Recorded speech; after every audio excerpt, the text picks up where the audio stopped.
So tonight is this very interesting coming together of my worlds. I grew up going to a Y camp outside of Pittsburgh. That's how I met John Tilley and Tricia Tilley. I don't even know how many years ago now. But that camp really fostered in me a sense of love for the environment, a sense of responsibility for my community, and a desire to see change happen and be part of the change that could happen. When I went to college, I noticed, and I had noticed at camp, but it didn't really sink in, that there weren't many people that looked like me at camp. And there were even fewer people that looked like me at my college in my major of natural resources. And so that sparked in me a why. How do we figure out why people of color are underrepresented? How do I ensure that I can be contributing to causes that are really engaging and relevant and including people of color? So there are more people like me showing up at Y camps, showing up at national parks. While I was starting grad school, this was 15 years ago, I met Carolyn Finney at a conference. We were very young back then. And Carolyn and I, our paths have crossed over those past 15 years. We had the opportunity of working together while Carolyn was serving on the National Park Advisory Board, which she did for 8 years, while I was working with the advisory board on the Park Service's urban agenda.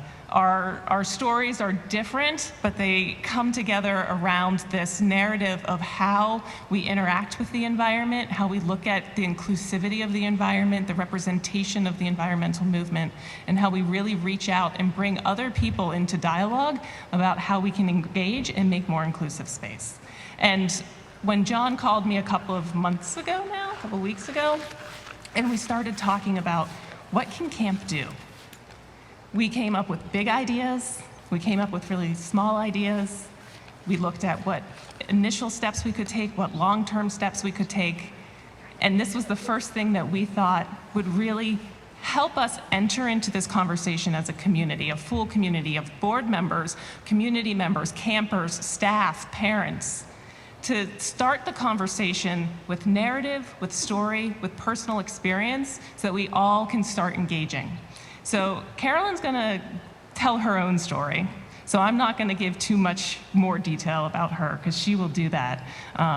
But she is a scholar in residence at Middlebury right now, and has all the academic pedigree that you could want, but also the personal stories that are going to grab you, if I can say that. Like I said before, I better be good. I know, I'm overselling her now.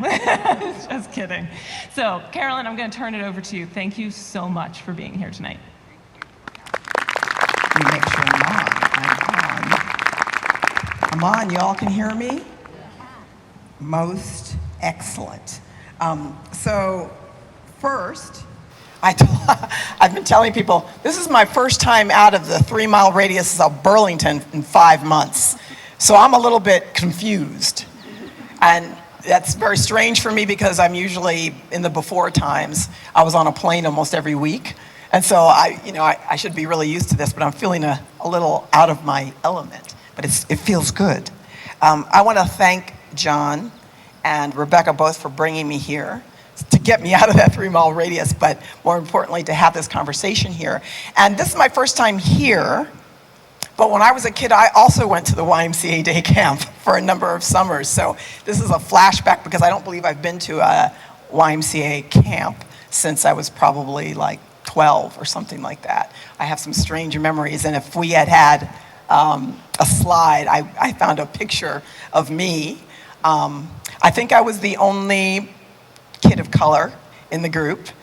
We were all having fun. I was cutting up, as I usually am, in the group. So I have mixed feelings about that. I have good feelings about my experience. I loved being at the camp. Also, I tell people, wherever I go, there I am. Even if I try, I can't be incognito because this is always with me. And so that comes up in many different ways, including being at camp or not. So, that's where we're starting. I right away, I ignored my notes, which is, you'll get to know that's something I like to do. So a couple of things that I'm hoping to do today, and I'm looking at my notes just to kind of keep me on track, is I like to think that I want to stir up the conversation a little bit. And just so you know, this is all I've been doing, right? So one of the things that I can say about me, yes, I have an academic background, but I actually don't call myself an academic. I was an actor for 11 years. I dropped out of school a long time ago, pursued acting, 15 years. Then I spent that was 11 years, then 5 years backpacking around the world and living in Nepal.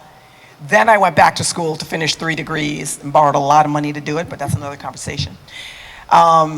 And I've always been thinking about how to bring those 3 elements of myself together to have these conversations about race, land, belonging, identity, the environment, issues of difference, power and privilege. How are we in better relationship with each other across our differences? How do we do that, right? How do I do that, right? So this isn't,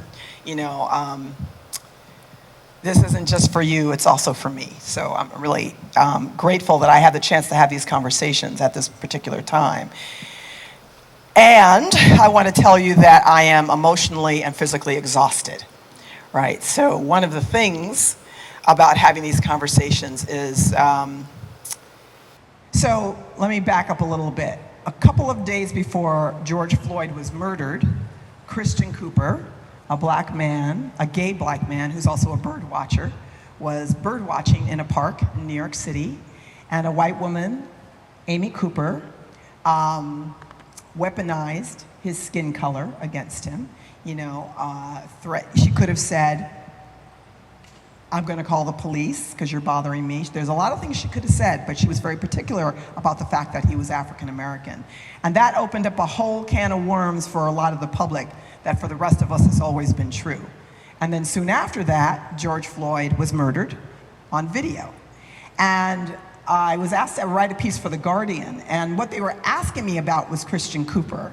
What I needed to tell them was that Christian Cooper and George Floyd exist on a continuum. And if you're black in this country, you can fall at any time, anywhere on that continuum. And that's the point. At the worst end of it, you might be killed. But at the other end of it, you live in this kind of constant feeling of insecurity. Right, that someone may challenge you, someone just may stare at you in a space, point you out, feel like they can ask you really personal questions all the time and they don't know you. Where are you from, by the way? You must be mixed. I mean, can I touch your hair?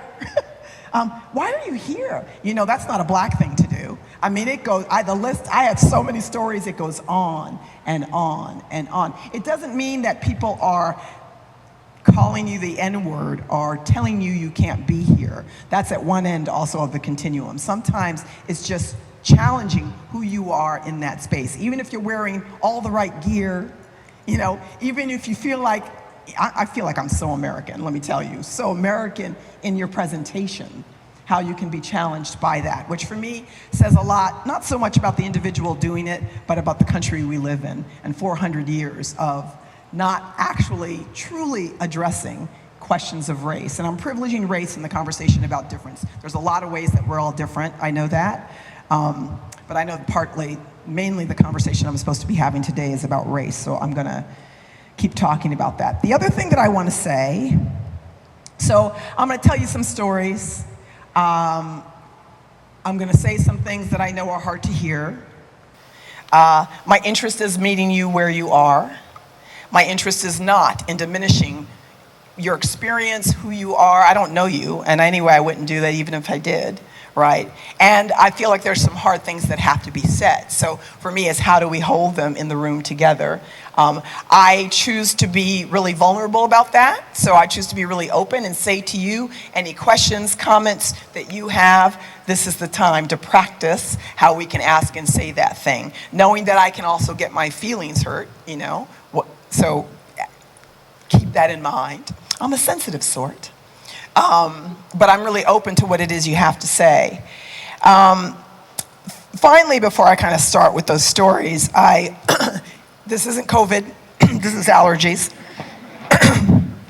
What I want to say is a few weeks ago, I love watching 60 Minutes, and back near the beginning of the pandemic, Wynton Marsalis, the jazz player, was on one of the stories, and I believe it was his father who had just died because of the coronavirus. And he had his trumpet, and he was being interviewed. It was just the interviewer and himself, and they were in this auditorium. They was on a stage, and he was telling about his father passing away, I believe in New Orleans. And then he played, right? Then he played for a minute on his trumpet. But at the end of talking, and the interviewer asked him, like, so what should we do now? Well, how should we be approaching this moment? And the thing he said, even in his own despair, was he said, we should be embracing this moment. How do we embrace this moment? So for me, that's the kind of attitude I want to take into this. Okay, subjectivity. So now I got to talk about bias, because we all got it. We all got bias, I got bias, you got bias, and bias isn't the same as racism, and it's not the same as prejudice, but man, they operate in really close proximity to each other. So first I want to talk about my own subjectivity, and what I mean by that is for me, all of us, all knowledge is subjective, which means we just bring who we are to bear upon anything it is we're trying to understand. We look through the eyes that we have. It doesn't matter what it is we're looking at, but we're in part figuring out what that thing is, how we feel about it, how we're going to relate to it based upon our own experience. That's largely what bias is. We can't help it. It's not anybody's fault. It's not anybody's fault, and let's understand that that bias can have impact, even if there's good intentions behind that. Right? So part of it is knowing what that is. And I have bias. I'm going to tell you sort of the story of how I came to this work, how I grew up, and I can tell you exactly where my bias is embedded. I also want to say that this work for me is personal, it's political, and it's intimate. And I actually feel it should be that way for everybody. But I can't tell you how you feel about it. I can tell you how I feel about it. The other thing that I want to be sure to say is that you do not have to agree with me. I am not looking for your agreement. I'm looking for your engagement, right? This isn't about we all have to feel the same way about these things, because we're not going to all feel the same way. We all have really unique experiences here. I think we can have some common ground. And for me, it's the practice of how we come together across our differences, not how we come together to agree on something, because this is a really touchy, and I think it's a hard topic. So I always like to start off talking a little bit about my own story, about where I grew up, to give you some sense. And at this time, my head is going, and in this picture you can see, so I'm going to have to kind of tell you what this picture is. It's not actually unlike this, what we're seeing in the background. So I want to start with my parents. My parents, whose names are Henry and Rose, they grew up in Floyd, Virginia. Floyd was segregated at the time they grew up there in the 30s, 40s, and 50s. My parents grew up poor, they grew up black, high school education, really big families.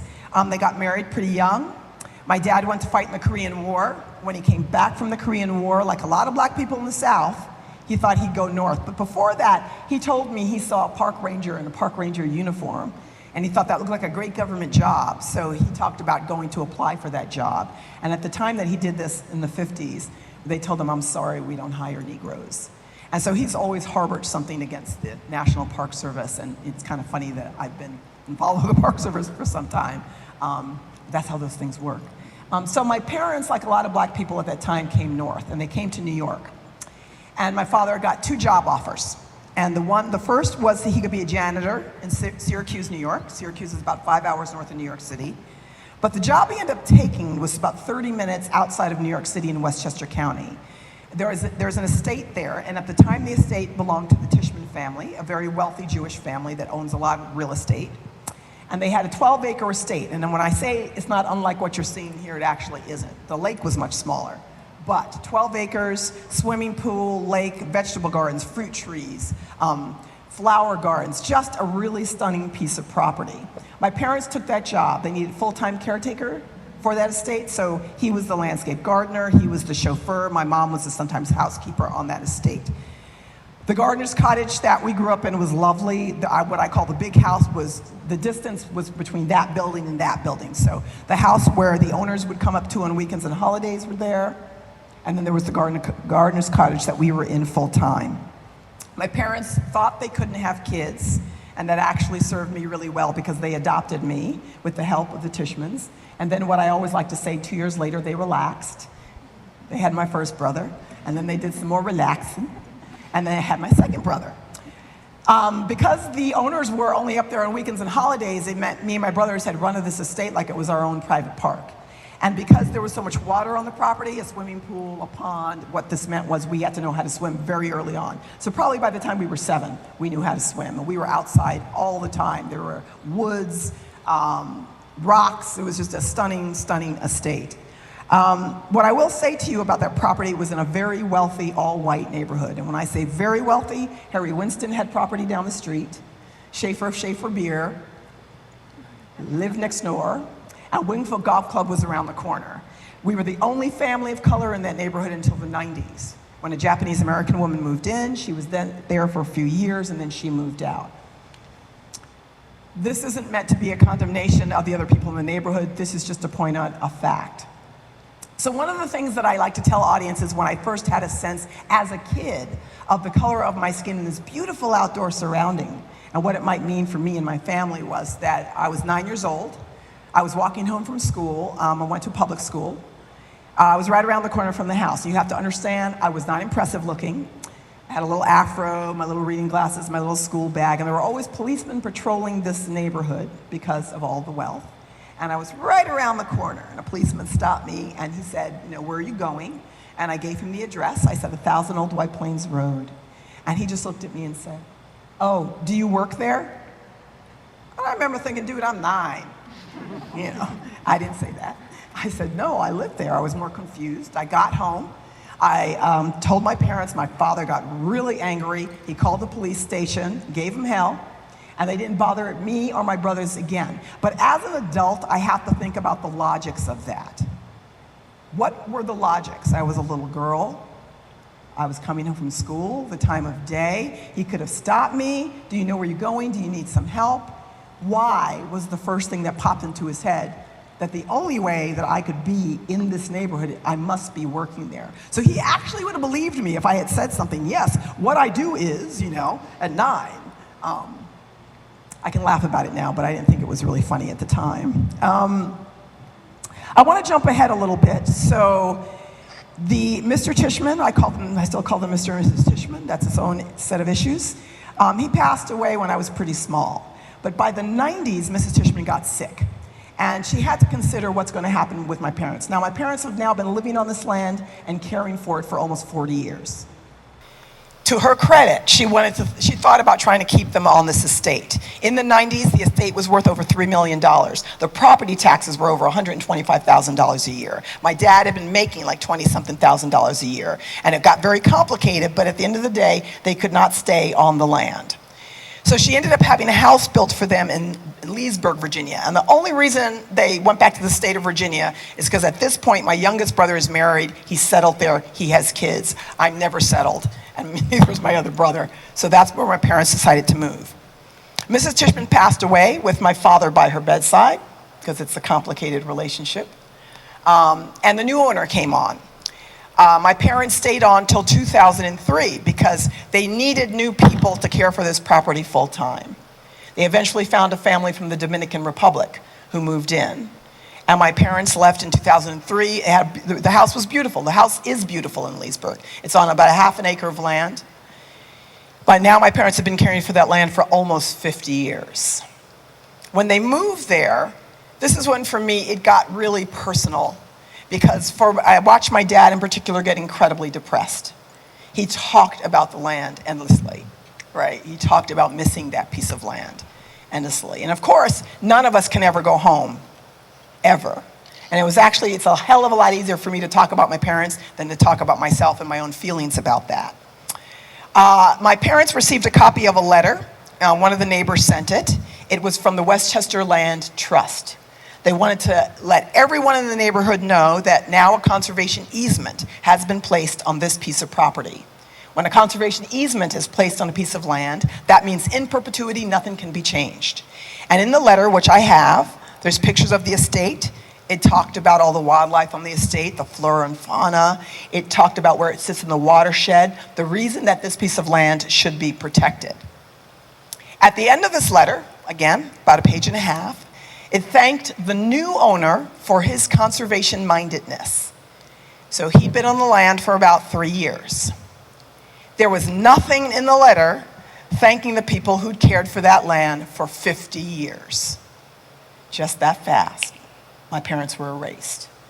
that's really when it got personal for me. And I started thinking about all the people in the history of this country, particularly black and brown people, but not only, who are not part of this environmental conversation, sort of the mainstream, I call it the mainstream dominant narrative about what we're talking about when we talk about environment. Who counts? Who has something to offer? Who has always been there? Who belongs? And why, for me, all of us lose when that happens, actually. Everybody loses. So now we're here, right? So now you know where my bias is. You know, I think a lot about issues of something that Rebecca said about, you know, what I heard you say when you were studying.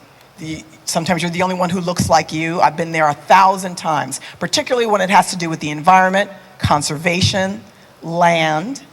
And I know, like, we're not the only ones. I know I have parents who've been doing this work and laboring for years. It says a lot about how we frame that conversation.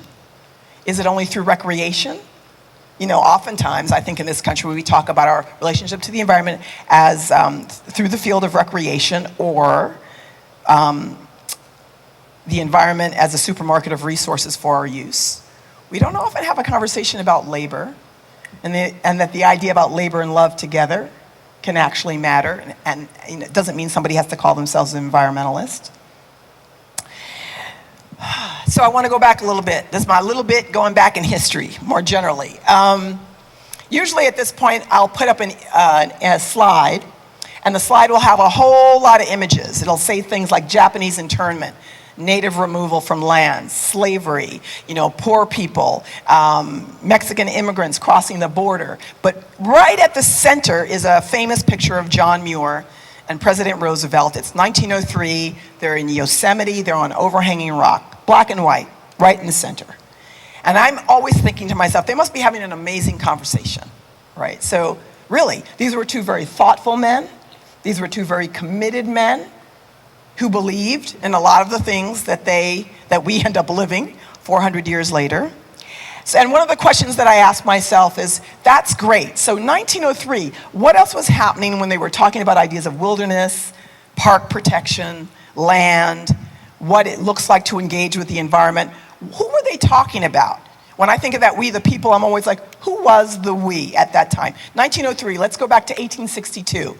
I know it's like, sounds random, it's not. I actually think that's when the Homestead Act was passed. For me, I believe that is the first piece of legislation that really set our relationship to land and place and the environment. I never thought about it before doing this work. It had no relevance in my life until I started thinking about this research. 1862, for the most part, if you were a European immigrant, the gun went off at midnight, you could put your stake down on 160 acres of land.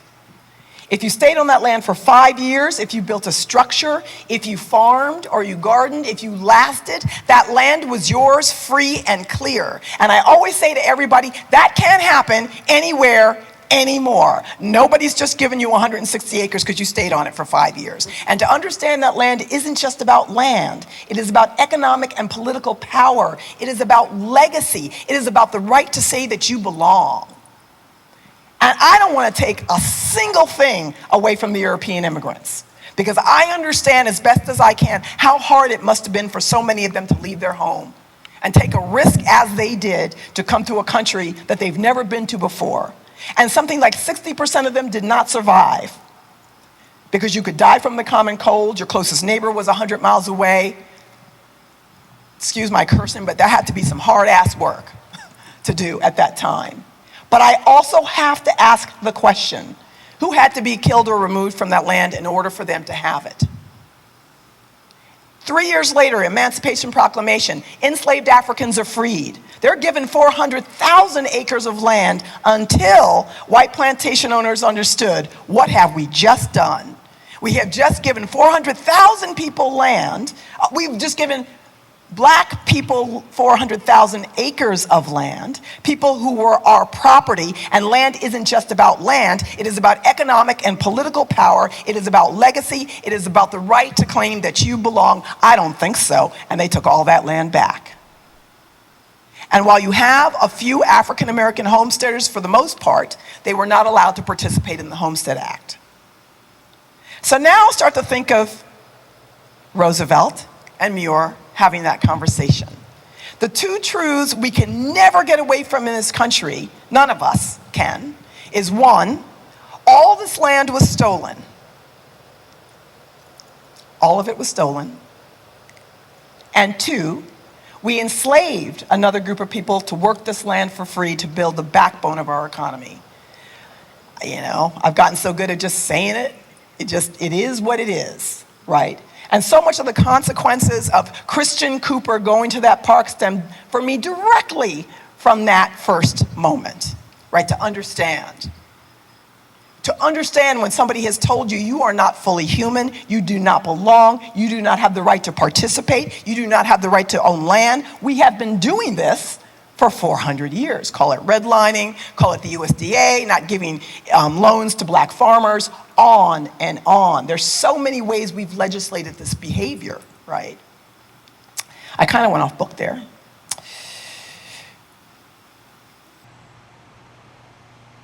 So I'm thinking about this moment of convergence yet again. For me, this is just another moment. For me, there ain't nothing new. George Floyd and Christian Cooper are unique as individuals, but what happened to them? There is nothing new about that. It's 400 years. There's something about this moment why we're paying attention to it in a particular way, but there is nothing new there about what has happened. When I wrote my book, Black Faces, White Spaces, one of the things that was really challenging is, this is 2003, when I started thinking about this as research. I went to the library.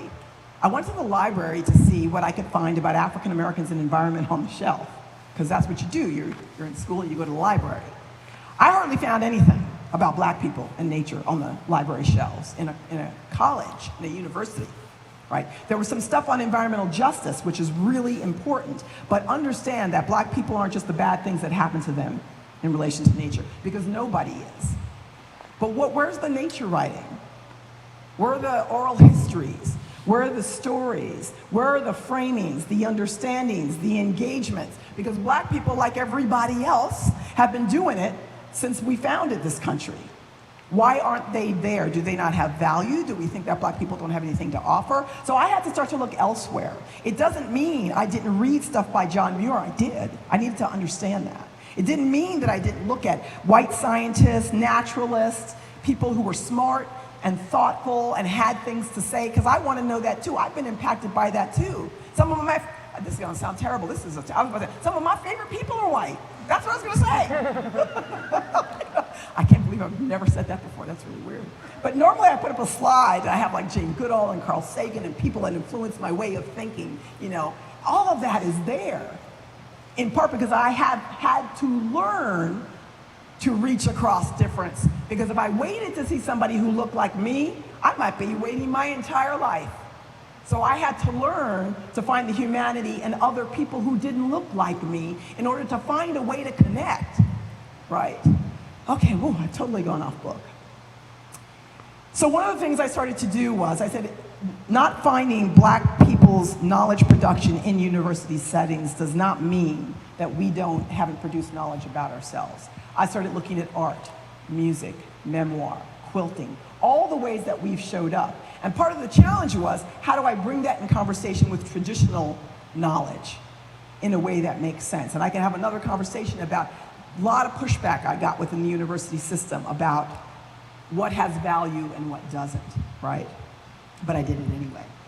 And one of the first chapters, one of the people that I looked to was Spike Lee, because Spike Lee, as a filmmaker, had a way of telling stories about black life and putting them out there in a very particular way. So I title a lot of my chapters after Spike Lee. I called the first one Bamboozled. He was talking about, we've been bamboozled about African-American stereotypes in the media. For me, we've been bamboozled about the mainstream environmental narrative in this country. The narrative is not, it must be time for me to stop. I think that's my phone. It brought me back to the world in a very particular way.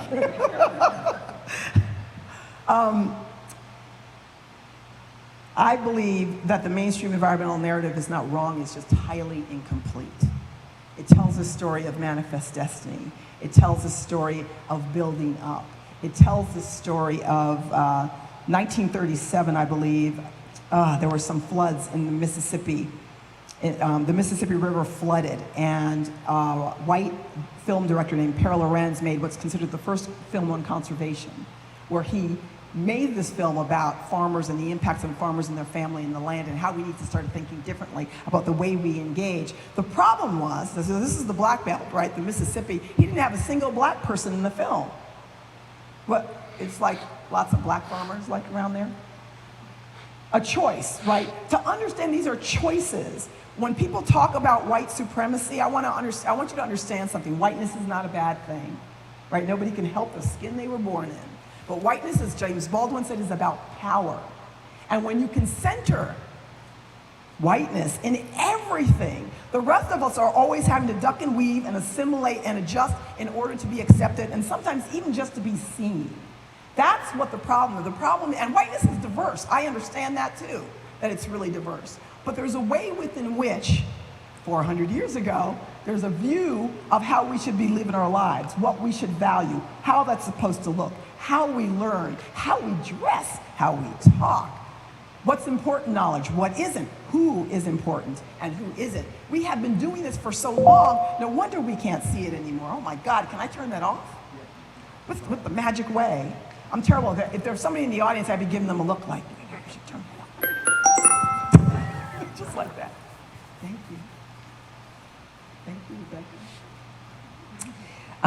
So I feel we've been bamboozled in terms of the dominant environmental narrative in this country. Let me just jump. I'm not going to talk so much about representation because it's hard for me to do that without showing you some images. But I want to skip and talk about the power of memory and how I believe we carry things with us. And when I went around the country interviewing African Americans in particular, especially when I talked to older African Americans, I found that they trusted their memory more than they trusted anything the government or anybody else was telling them about their own experiences and who they were. But also how we can carry it as individuals. So in 2005, I lived in Atlanta.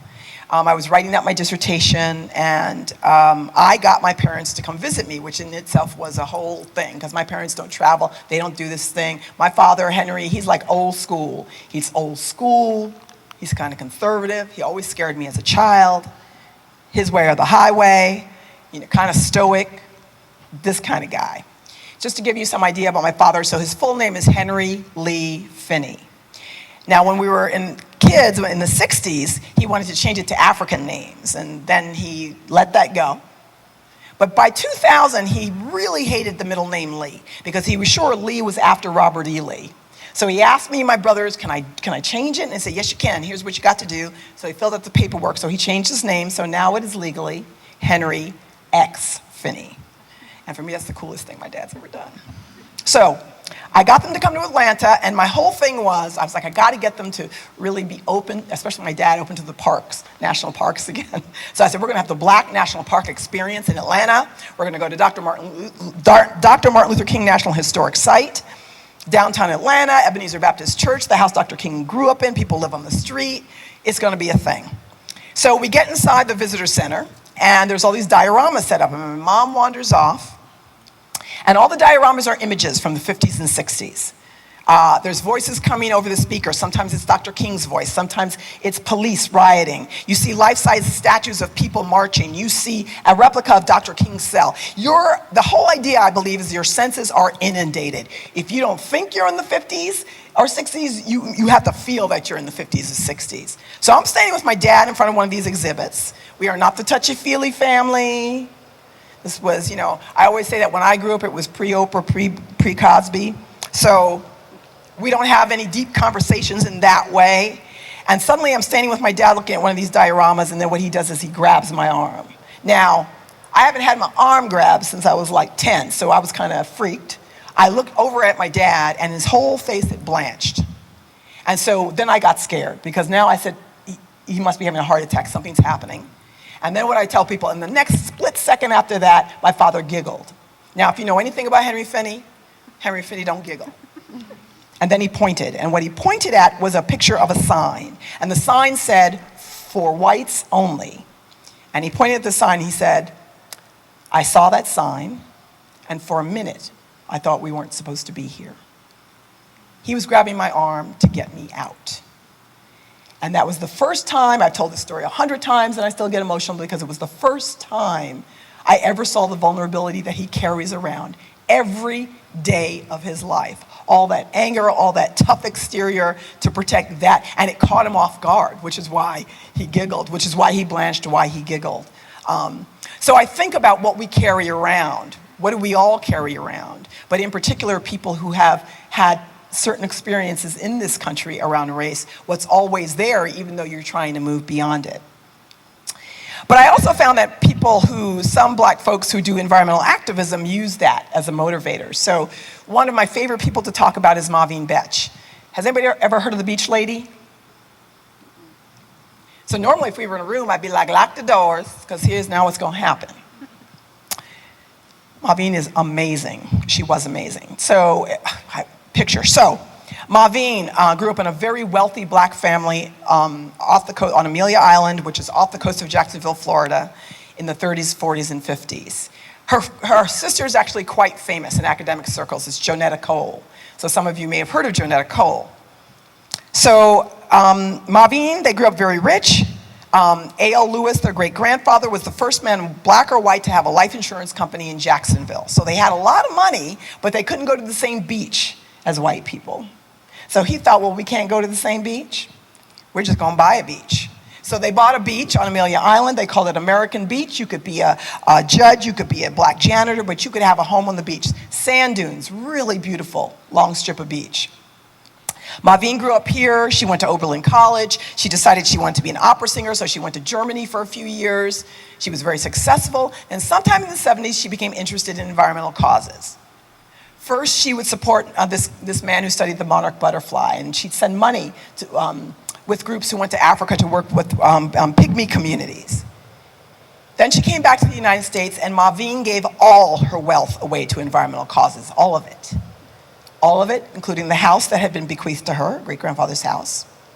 And she told me that she was living for a while on a chaise lounge on the beach. So I just want you to picture it. Now, if you see Maureen, the rest of us be sitting in a chair on the beach. She would have a chaise lounge. So her dreadlocks were so long, the picture, she would have them wrapped up and have them in a net underneath her arm. And she was just very unique and creative in the way she dressed and would show up. She had her hair in this shape, she said, of the tip of Africa. That's how she wore her hair. Her sister, Jonetta Cole, bought her a trailer, which she then moved into. She promptly turned it into a museum. Then she started fighting for American Beach, because American Beach sits in between two beach resorts. Fernandina Beach Resort on one side, Amelia Island Plantation on the other. I always like to emphasize that somebody's called the beach resort Plantation on the other. And developers were chomping at the bit to get at American Beach, right? And we need another golf course, whatever it was that they want to build. And she decided to fight. One of the things that she told me she would do is they would have civic meetings. You know how they have civic meetings where there's going to be some new development? And she would go to the civic meeting. She goes, I'd walk in. Now, I told you what she looked like. So I'm here to tell you that there is no way Maureen shows up and you're not noticing her when she walks in a room. But the way she described it was to me, she says, I'd come in the back of the civic meeting and they'd be doing the Pledge of Allegiance and I'd join in. I pledge of allegiance to the flag and to the United States of America, and to the republic for which it stands, one nation, under God, indivisible, with liberty and justice. And then she shouted out at the top of her lungs, for all white people who got money! And then she'd be like, and then they heard me. I was like, I'm sorry, when you walked in, they saw you.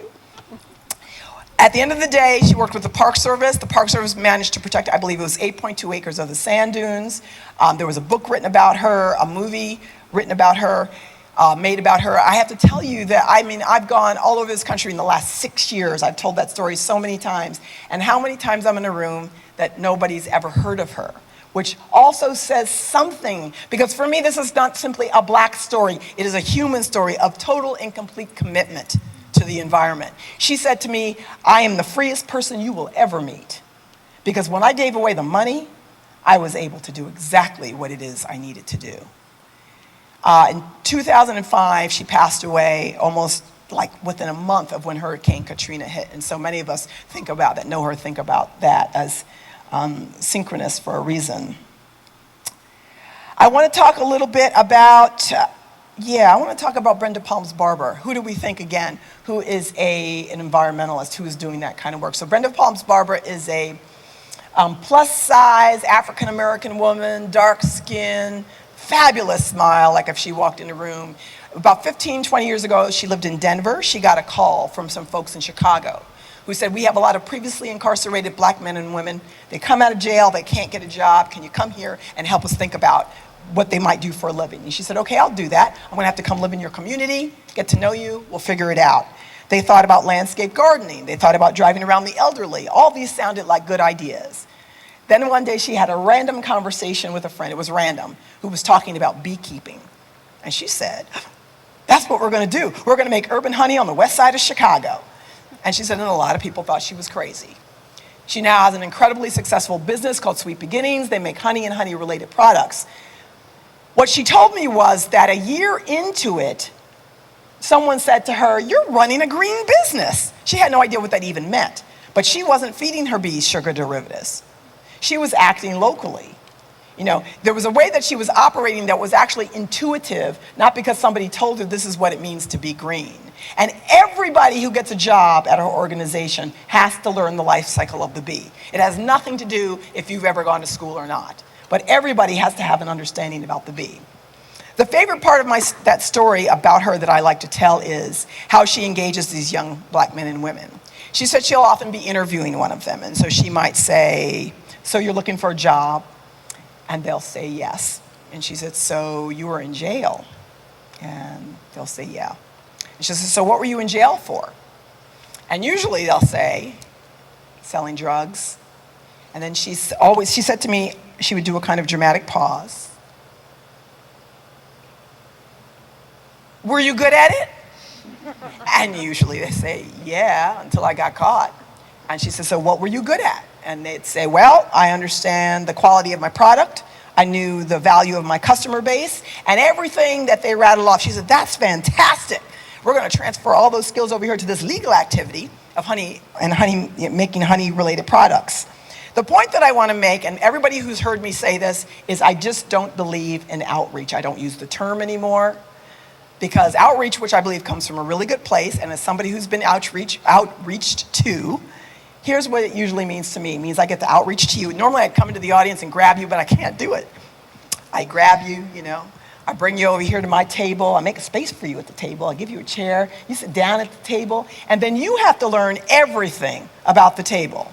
You have to learn everything about the chairs, the culture of the table, the mission statement of the table, the way we talk, the way we dress. We don't actually have to know anything about you. What I'm interested in is the idea of a relationship of reciprocity. And the reality is, at this moment, if you actually want to engage across difference, you have to be able and be willing that you're probably going to have to throw away the table.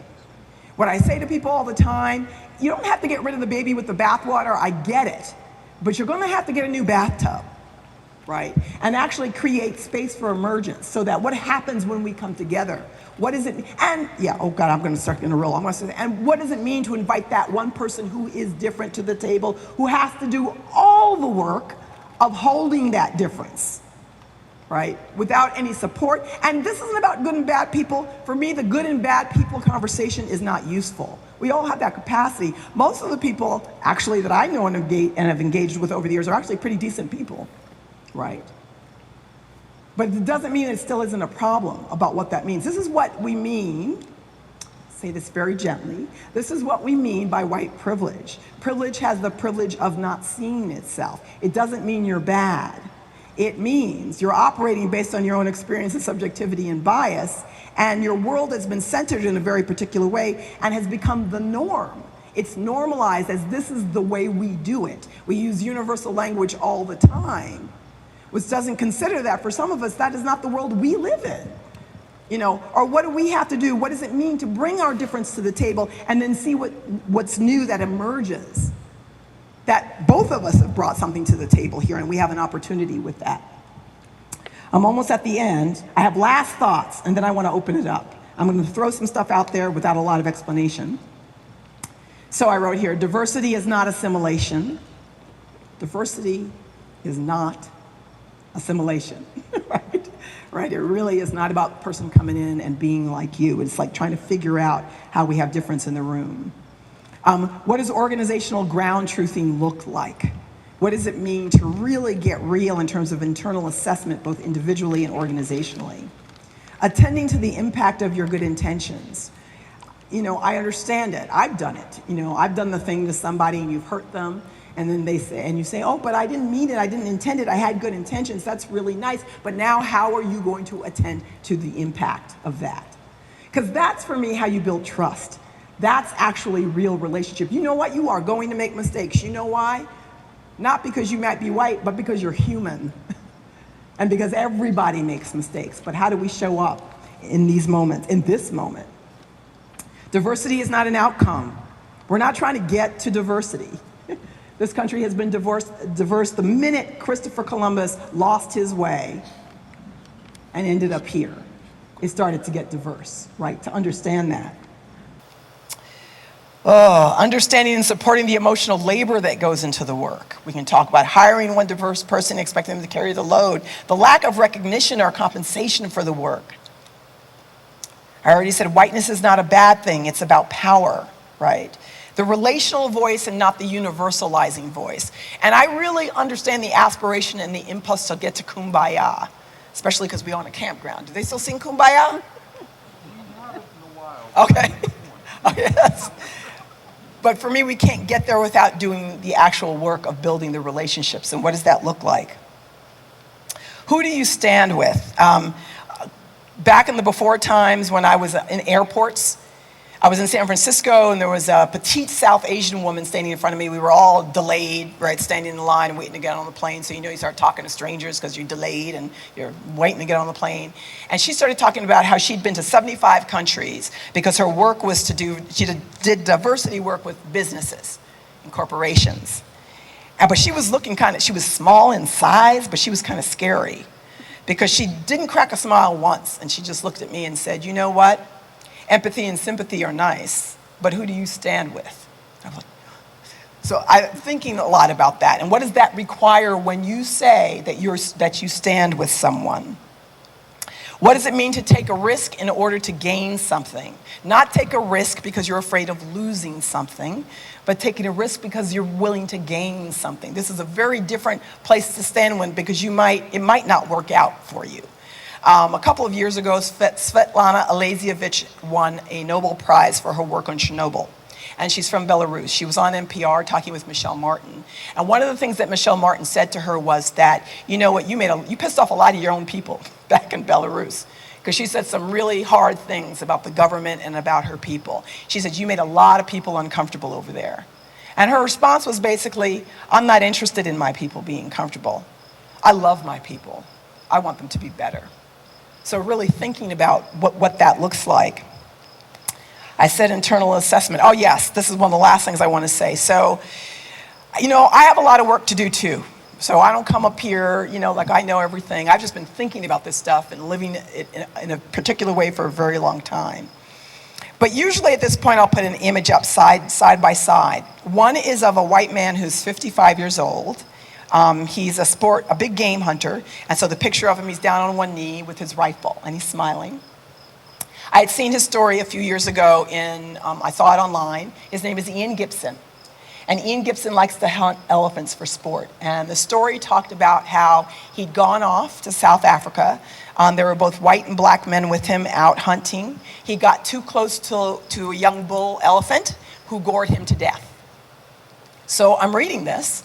And about 6 months later, the story that got hit it really big here was the American dentist, who was also big game hunting and killed like the grandson lion of the famous lion something. But the story that stuck with me was Ian Gibson, because I was reading it online. Now, I'm going to be honest with you, I just don't understand sport hunting, why you'd want to kill something that's living just for the sake of having the head on the wall. I love elephants. They're one of my two favorite animals. I look like I don't have anything in common with him. If you look at him and look at me, I feel like we don't have anything in common. But when I got to the end, I read the article, and then I fell into the black hole of the comments. And I must have read it for, 30 minutes, 40 minutes, how you do. I was in tears by the end. Because nearly every comment, save for one, said things like, he got what he deserved. one for the elephant. And it just went on and on. And there was one email that talked about compassion. I mean, one response. And I started thinking about the question of sustainability. So for me, sustainability is all about relationship. It isn't simply about the thing that we're saying we're trying to protect. It is about the relationship both to that thing and to each other. And if he and I can't sit down and have a conversation, where are we going, right? So that's the work I have to do. And I realized I don't ever want to lose my humanity or diminish anyone else's humanity. I believe there's another way to do it. But I have to figure out my own bias because I'm seriously biased against him as I understood it. The picture I put it up against is one of a young African-American boy who looks like he's about 5 or 6. It was related to a story on Flint, Michigan and the lead in the water. So the young boy's got a bottle of water. Me, I got no issues with him at all. The story on Flint, Michigan, this is about a bunch of adults that knew that there was lead in the water, the impact this is going to have on these kids. We have no idea, right? He had nothing to do with that. And also, I look at him and say, we've got more in common. I feel like I can look at him just on skin color alone and feel like we have more in common. It doesn't make it right, but I'm just being honest about, I don't have any work to do there. Ian Gibson, I got work to do. So part of that is kind of getting a sense of, for each of us, where we have work to do. And not get caught up in thinking, does this make me a bad person? I think it just makes you a human person. So the last thing I want to say, I wrote here, justice, love, and intention. Some of you may have read 10 days ago that article in the Washington Post that said that John Muir is a racist in the Sierra Club. So it was about the Sierra Club, and the head of the Sierra Club was calling some stuff out, the Union of Concerned Scientists. They were all saying the thing that a lot of us have been saying for a long time, but I was really happy to see the public conversation. And I've said John Muir is racist. I also think John Muir is an incredibly committed and thoughtful man. You just have to read his writings. What he says about Native and Black people, he's kind of rough. I'm just going to say it in his own words. And he was also really committed to non-human nature. We can hold those things, because most of us do, in a really complex way. When that article came out, someone introduced me to Robert Hanna. Robert Hanna is the great-great-grandson of John Muir. And 2 days later, we ended up doing a podcast around it, because he was getting a lot of calls from the press, and he didn't want to have the conversation where he was sounding defensive or defending his family. And when we started, we were on Zoom with each other, and the first thing he said was, he was explaining to the audience, so this article on my family, he goes, I was getting so many calls from the press, he said, I thought something had happened to a loved one. And he started to continue down that road, and I stopped him and I said, that's because something did happen to a loved one. For you, he's a member of your family. And so let's find, and for me, it was important to acknowledge that I could still say, he said some racist things about people who look like me. And I understand he's a member of your family, and that must have been really painful for you to read that in a very public way and try to embrace that. So what do we do with that? How do we stand there with that? A couple of quotes, and then I'm going to stop talking. I always say that, and then it's kind of a lie. I wrote here, I love Cornel West, justice is what love looks like in public. We often don't talk about love because we think about it as woo-woo, but actually this is all what it's always about. When I think about, because we're talking about race, because we're privileging blackness in the conversation about race, how, for me, part of the issue in this country is, as a people, when you have never truly been loved, you've been told you're not human, you've been not invited in the room, you've been appropriated, transacted, extracted, erased, made invisible, told you're not good enough, over and over and over again. Brian Gumpel, the black sportscaster on HBO, Real Sports Tonight, which I really like, a couple of weeks ago talked about the black tax. And a lot of people may not know what the black tax is. And I couldn't believe he gave a little mini monologue at the end. This is how open we are, just saying everything now in public. And he said it doesn't matter how educated you are as a black person in this country, it doesn't matter how much money you have.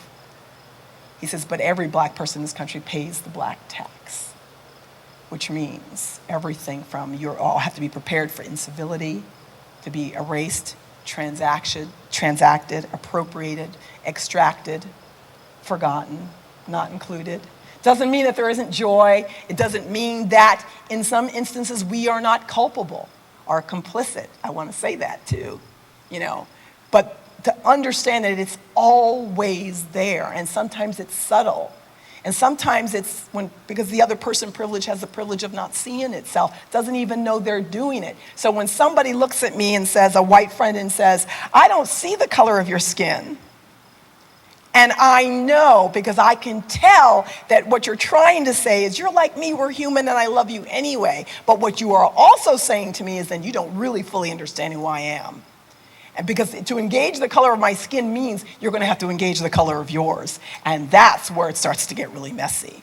But for us to have a true, authentic relationship, that's where we have to go, because that's where we've always been living. The rest of us have always been living there. So what does it mean for all of us to show up at this moment in the same way?